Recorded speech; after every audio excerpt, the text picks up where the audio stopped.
Hey guys, and welcome to Car Guy 1999 Reviews. Today we have the 2016 Porsche Panamera 4. This is the car I've been looking at for replacing the Scat Pack, and has a really good daily driver. And thank you to Porsche of Stratum for allowing me to come by and film. We'll head right in. We have Gillian with us here. So as we were saying, this is the previous gen facelift. Correct.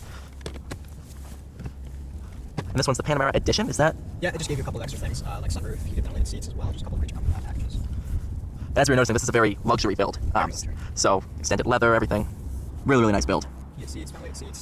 Which was a big deal back in 2016. Very big deal.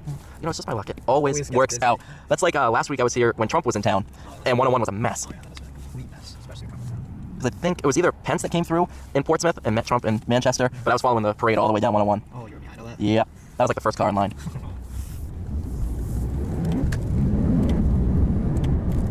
Even for a dated PDK, it's really good. It's pretty good, especially with a heavy car as well, too. Oh, yeah. Now, if there is excess wind noise, it is very windy today, so that only amplifies it, unfortunately. Other than that, though, it's a really quiet cabin. It's really refined. It's very nimble, especially for not being an S. The steering has a really nice weight to it without being stupid heavy, you know, kind of like some sports cars just make the steering heavy because they can. Porsche is very good about not doing that, making sure it's based on feel rather than just being heavy. Yeah, Porsche is very well known for their handling. Oh, yeah.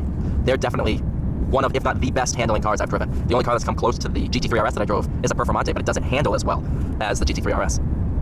Performante's nice, though. It is. I cannot deny that. That's probably the only Lamborghini I noticed the wheels were a little bit different. Yeah, these are actually the wheels that you'll see on Panamera turbos.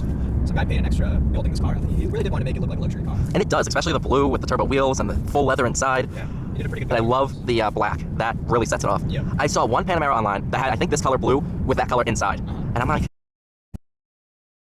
tailor-made by Ferrari. And you know, you can get a car like, you know, the 911 GT3 RS for the equivalent cost of like a Huracan or whatever, and have it your spec. Yeah.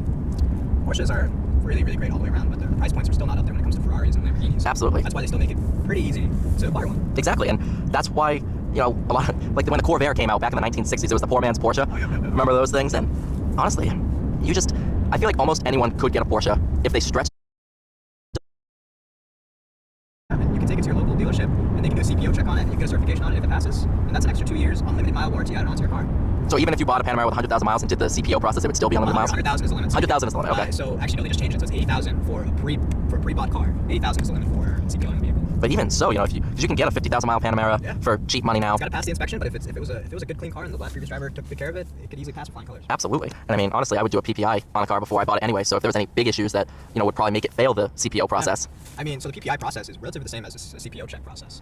The only thing that the CPO check does is that it looks through the maintenance plan, so it just want to see if it's been caught up with the maintenance. Okay. The PPI just looks for, obviously, Hey, the wheel isn't coming off kind of thing. Yeah, that kind of stuff. But the CPO check is exactly the same. Just a couple little extra things that needs to be done with Porsche things that need to be done with. Right. You know, kind of making sure that it's basically putting Porsche's seal of approval on it. Yeah, and their assistance as well too, because it will now be covered by Porsche's warranty. Nice, which is, as you said, 2 year unlimited mile, Miles. or until 80,000. Yep.